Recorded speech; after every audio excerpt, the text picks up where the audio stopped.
જો મને મળવા કોણ આવ્યું છે? મારી નાનીમાં આવી છે. આ મારા મમ્મી અને આ એમના મમ્મી, મારી નાનીમાં મને મળવા આવ્યા છે. ધ્રુવીબેન ની હુતા છે તો અત્યારે ચા પાણી પી લીધા અને ઘડીક બેઠા છે. હે બાએ 3 પેઢી જોઈ, મને મમ્મી, હું અને ધ્રુવી નેન્સી 3 પેઢી. ધ્રુવી તો રોજ જોતા જોઈ ને. ધ્રુવીબેન જો આઠડો થઈને સૂતી છે. એટલે કુલર હતું ને એટલે એ ઠંડી હવા આવતી હતી તે સૂઈ ગયા હતા. બા ને મમ્મી ગયા હતા બહાર વળતા હોય કે હાલ મારે પિયાઈ છે તો મળવા જાવું. હે ને બા? છોકરીને મળવા ન આવું કેતા આવું ને મારી દીકરી સાથે મળવા તો આવું ને. મને બહુ વાલીશ મારી પિયા બહુ વાલીશ. ચલો બા જોડે ઘડીક બેસી લઈ પછી વિડીયો ઉતારશું. રાતના 1:30 વાગ્યા છે. બેનને કાનમાં દુખવાનું ચાલુ થયું હતું. માસીને તાત્કાલિક બોલાવી પણ હવે સારું થઈ ગયું. અને માસી પીઝાની પાર્ટી 1:30 વાગે, રાતે 1:30 નહીં 2 વાગે હાલો બધા પીઝા ખાવા. એના ધીરેન માસા લઈ આવ્યા પીઝા બેન હાટું. હવે સારું છે ને ધ્રુવી તને? કે થોડું સારું છે? તો હાલો બધા પીઝા ખાવા. Welcome back to new vlog. કેમ છો? આઈ હોપ બધા મજામાં હશો. તો વાગી ગયા છે 8. તો હું આવી ગઈ છું ઘરે. તો માધવ તો છે નહીં, બિચારાને પધરાવી દીધા છે. માતાજીના દર્શન કરાવી દઉં. તો જો ચાઉંડમાના દર્શન કરવા માધવના એમનેમ છે એમની જગ્યા આપણે નવા માધવ લાવવાના છે. જો ઠેલા કપડાં બપડા બધું કાઢી અને એડજસ્ટ કરી છે. હવે પહેલાં બનાવશું.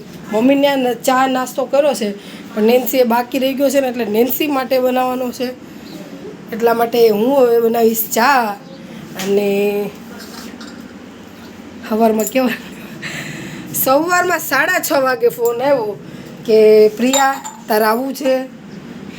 એ લોકોને જાગ્યા હશે, ઊંઘ નહીં આવ્યો છે. અને મારે એને આવ્યું કે કાલ હતો કેમ કે ધ્રુવીને રાતે કાનમાં દુખતું હતું એટલે અમે લોકોને રાતે જાગ્યા નહોતા. પીઝા ખાઈને પણ ભૂખ લાગી હતી તો પાછા બર્ગર લેવા ગયા હતા અમારા કુમાર. એટલા માટે પછી રાત એવી રીતે જ કાઢી. 4-4:30 વાગે સૂતા હતા. ત્યાં સવારમાં વહેલા 6:30 વાગતા ફોન આવ્યો કે પ્રિયા તારે આવવું છે તો હું લઈ જાઉં તને. તો ફ્રી ઉઠી ગયો છું ક્યારનો. મેં કીધું આવો લઈ જાઓ. પછી તો તમને થોડું ઘણું આગળ નહીં પાછળ બતાવી દઈશ કે આવી રીતે એ સવારમાં મમ્મીને ઘરનું નહીં પણ અમે વહેલા લેવા આવ્યા હતા. હવે ધ્રુવીને લઈ જવાની દવાખાને લઈ જવી પડશે.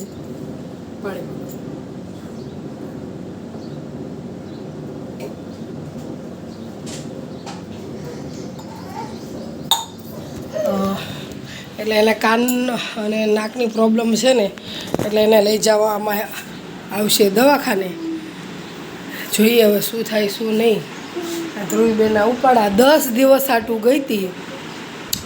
2 દિવસમાં પાછી આવતી રહી. મારે હરફેરી એમ જ હોય.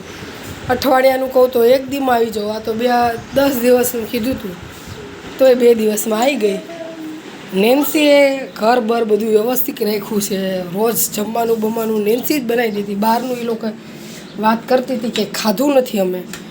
તો અત્યારે તો એ એમ કહે છે કે ઓલા રોટલી આવે ને રાતે રોટલી વધારે કાઢી હોય તો તેલમાં વઘારેલા બટકા કરો હોય તો વઘારેલા બટકા કા કડકડિયા કહેવાય એ બનાવી દઉં.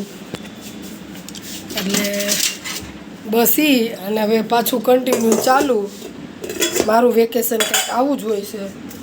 કહેવાનું શું, કરવાનું શું. બહુ વધારે પ્રમાણમાં નેન્સીબેને રોટલી કરી નાખીએ છીએ. એમાં નેન્સીબેનની રોટલી બતાવું તમને. રાતે બને છે.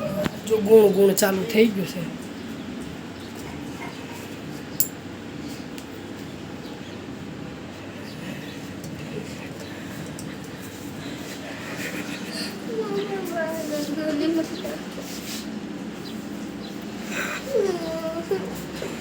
શું છે? તો ચલો બપોરે મળીએ. અત્યારે એટલું છે.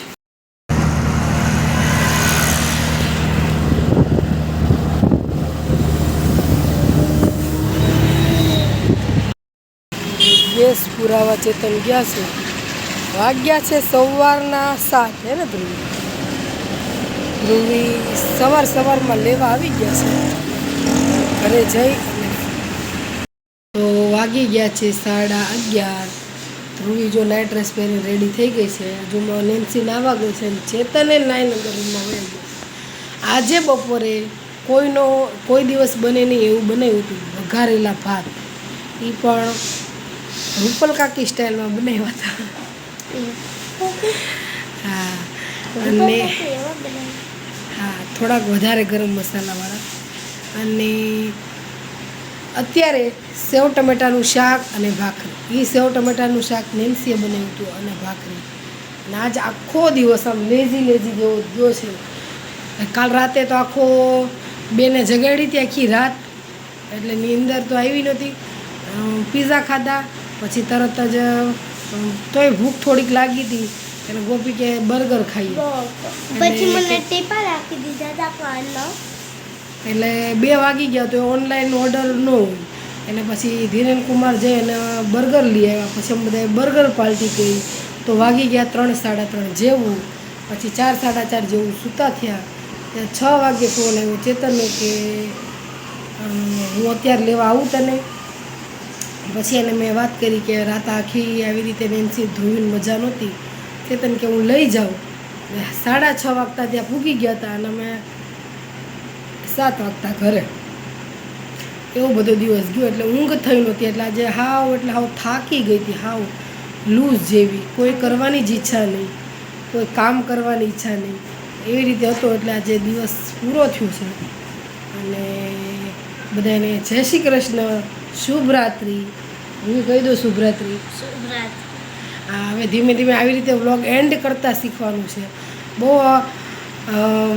મોર્નિંગના વિડીયો મૂકવા, મોર્નિંગનું એન્ડનું બધું મૂકવાનું છે ધીમે ધીમે, પણ થોડીક વાર લાગશે. એટલે પાછા આપણી જિંદગીમાં આપણે એન્ટર થઈ ગયા છીએ. 10 દિવસ રોકાવા ગઈ હતી, 2 દિવસમાં પાછી. મારે હર ફેરી એમ જ હોય. હર ફેરી એટલે 2 વર્ષથી હું વેકેશન કરવા ગઈ નથી. જઈ હોય ને તે એવી રીતે જ થાય છે. મારે આવતું રહેવું પડે છે ઘરે.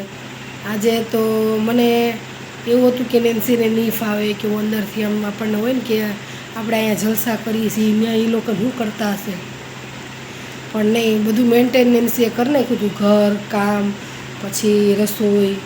એણે એમ કીધું હતું કે એક વખત મમ્મી અમે બહારથી ખાધું નહોતું, કે મેન પપ્પાએ 2 થઈને રસોઈ બનાવી હતી. એક જ વખત અમે ઇડલી ખાધી હતી અને એવું બધું હતું. એટલે થોડુંક એને આમ આવડી ગયું છે તો સારું કહેવાય.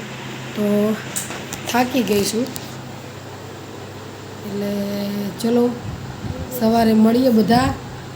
જય શ્રી કૃષ્ણ કહી દે જય શ્રી કૃષ્ણ અને શુભ રાત્રિ.